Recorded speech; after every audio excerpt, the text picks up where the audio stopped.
Assamese blogger পিকে YouTube চেনেলৰ নতুন এটা ভিডিঅ'লৈ আপোনালোক সকলোকে স্বাগতম জনাইছোঁ। আশা কৰিছোঁ নিশ্চয় আপোনালোক সকলো ভালে আছে। ভিডিঅ'ৰ থাম্বনেইল আৰু টাইটেল দেখি আপোনালোকে নিশ্চয় গম পাইছে ভিডিঅ'টো কোনটো বিষয়ৰ ওপৰত হ'বলৈ গৈ আছে। বিদ্যালয় প্ৰাদেশিকীকৰণ। বিদ্যালয় প্ৰাদেশিকীকৰণ কৰাক লৈ এতিয়া তেওঁলোকে শিক্ষাগুৰুসকলে এইটো জনাইছে যে কিয় কিমানকৈ তেওঁলোকৰ যি সংশোধন কৰাৰ কথা আছিলে আইন আৰু এতিয়া কেতিয়ালৈ হ'ব এইখিনি ক্ষেত্ৰত সকলো আৰু বিষয়টো এইটো যে এই যে শিক্ষাগুৰুসকলে এই এনেকৈ জনাইছে যদি প্ৰকৃততে এই শিক্ষাগুৰুসকলৰ এই কম দিনৰ ভিতৰত তেওঁলোকৰ এইটো কাৰ্যকৰী নহয় তেনেহ'লে কেনেকুৱা এটা কি দিশলৈ গতি কৰি আছে। তো সকলোখিনি কথা আজিৰ ভিডিঅ'ৰ জৰিয়তে আপোনালোকৰ লগত এইখিনি জনাব গৈ আছোঁ। ভিডিঅ'টো আপোনালোকে শেষলৈকে চাব আৰু এই যি বিষয়টো বিভাগীয় কৰ্তৃপক্ষই হওক বা শিক্ষামন্ত্ৰী ডাঙৰীয়াই হওক মাননীয় মুখ্যমন্ত্ৰী মহোদয় হওক যদি চাই তেনেহ'লে হয় উপলব্ধি কৰা উচিত যে এই শিক্ষাগুৰুসকলৰ অৱস্থাটো কি হ'ব নহ'ব কেনেকুৱা কি শেষলৈকে চাব আৰু শেষত ভিডিঅ'টো চাই আপোনালোকৰ মতামত কমেণ্টৰ জৰিয়তে জনাব।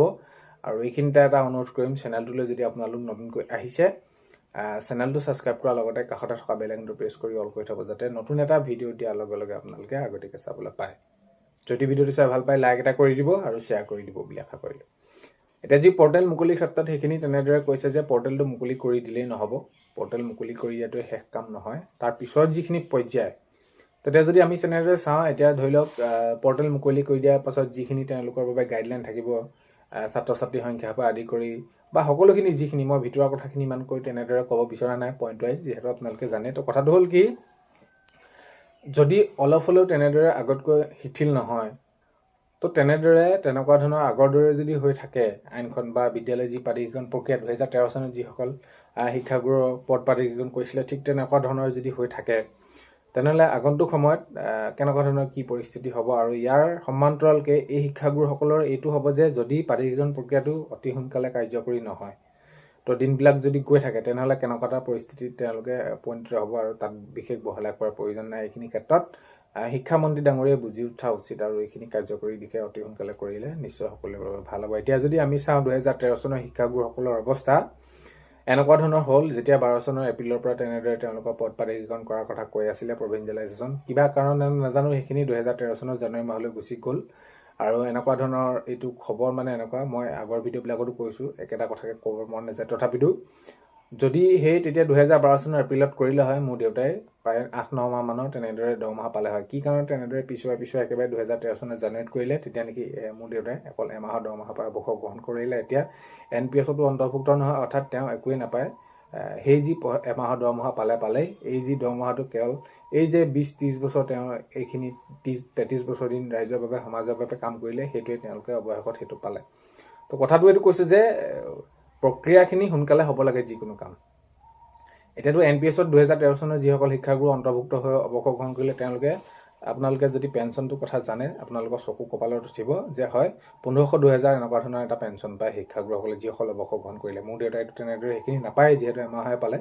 তো এই যে প্ৰক্ৰিয়াবিলাক পিছহুকি গ'ল হয়তো এইখিনি প্ৰক্ৰিয়াখিনি কিবা এটা ধৰক চৰকাৰীভাৱে নিয়মত যাওঁতে এইখিনি দেৰি লাগে কিন্তু সেইকাৰণে এই যে আপোনালোকৰ এতিয়া প্ৰাদেশিকীকৰণৰ ক্ষেত্ৰত পৰ্টেলৰ কথা মুকলি কৰাৰ পৰা আৰম্ভ কৰি এই যে কামবিলাক অকলটো কেৱল পৰ্টেলটো মুকলি কৰি দিলে নহ'ব, পাছৰ পৰ্যায়ে এই যি কামখিনি সেইখিনিতো অতি সোনকালে হ'ব লাগিব।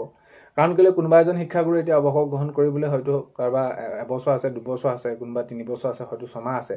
যদি এইবিলাক কাৰ্যকৰী অতি সোনকালে নহয় তেনেহ'লে এই শিক্ষাগুৰুসকলৰ অৱস্থাটো কি হ'ব সেই 2013 চনৰ শিক্ষাগুৰুসকলৰ দৰে হ'ব। আৰু বিশেষকৈ আকৌ এতিয়া এটা কথা যদি আপোনালোকে চাই তেনেহ'লে টিউটৰসকলৰ তো এইখিনি ক্ষেত্ৰত আচলতে শিক্ষা বিভাগেই হওক বা মাননীয় মুখ্যমন্ত্ৰী মহোদয় হওক যিহেতু এতিয়া এইখিনি ক্ষেত্ৰত শিক্ষাগুৰুসকলে দাবী জনাই আহিছে যে আন্দোলন কৰিম বা এনেকুৱা ধৰণৰ এই ব্যৱস্থাটো কিয় কৰিব লাগে বাৰে অনুকিয়াই থকাৰ পাছতো কিয় এনেদৰে এই শিক্ষাগুৰুসকলক এলাগি কৰিছে সেইটো এটা ডাঙৰ প্ৰশ্নবোধক হৈ পৰিছে। কাৰণ কেলৈ শিক্ষকৰ দৰে এটা পবিত্ৰ বৃত্তিত জড়িত হৈ শিক্ষকৰ দৰে এটা পবিত্ৰ বৃত্তিত জড়িত হৈ শিক্ষাগুৰুসকলে মানৱ সম্পদ গঢ় দি আছে আৰু এই শিক্ষাগুৰুসকলক এনেদৰে এলাগি কৰাটো মানে এটা অতি দুখৰ বিষয়। আৰু এইখিনি ক্ষেত্ৰত প্ৰাদেশিকীকৰণ প্ৰক্ৰিয়াটো অতি সোনকালে হ'ব লাগে কাৰ্যকৰী আৰু যিখিনি যেনেদৰে তেওঁলোকে এই যি প্ৰক্ৰিয়াটো শিক্ষামন্ত্ৰী ডাঙৰীয়াই বুজি উঠা উচিত যে যেনেদৰে আইন সংশোধন কৰাৰ ক্ষেত্ৰক লৈ যেনেদৰে তো এইখিনি অলপ বুজি উঠা উচিত যিসমূহ গাইডলাইন তেনেদৰে আহিছে। অৰ্থাৎ কথাটো হ'ল কি একেবাৰে সহজভাৱে ক'বলৈ গ'লে এই শিক্ষাগুৰুসকল যিসকল এতিয়া নেকি ভেঞ্চাৰ পৰ্যায়ত আছে প্ৰাদেশিকীকৰণ কৰিব লাগে যিখিনি আওতাত আহিব অৰ্থাৎ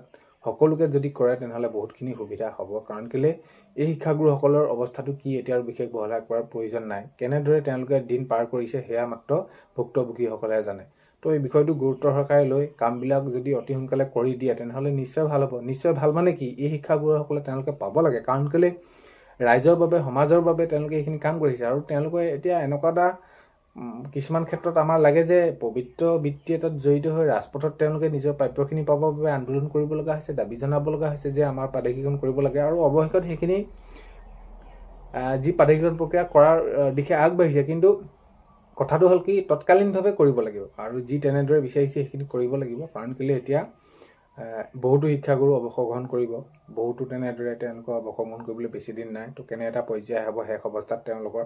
তো এইখিনি কথা বুজি উঠি তেওঁলোকে যিটো দাবী কৰিছে বা তেওঁলোকে সেইটো যিটো জনাইছে সেইটো সোনকালে কৰিব লাগে। আৰু শিক্ষামন্ত্ৰী মহোদয়ে নিশ্চয় বুজি পাব লাগে আৰু এইখিনি ক্ষেত্ৰত কিমান তেনেদৰে সেইখিনি একেটা কথাকে কৈ থাকিব।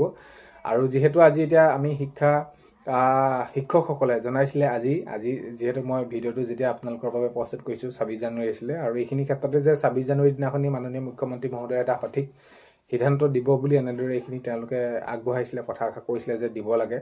তো এইখিনি ক্ষেত্ৰত কোনো ধৰণৰ এটা আমি খবৰ নাপালোঁ বা এইখিনি নেদেখিলোঁ। তো এতিয়া আগন্তুক সময়ত কি কেনেদৰে হয়, মুঠৰ ওপৰত এই যে তেওঁলোকৰ বাবে ব্যৱস্থাটো কৰি দিলে, প্ৰাদেশিকৰণ কৰা হ'ব বা কেনেদৰে আইন সংশোধন কৰা হ'ব এইখিনি মুঠতে তেওঁলোকৰ বাবে এটা সহজ হৈ পৰিব লাগে।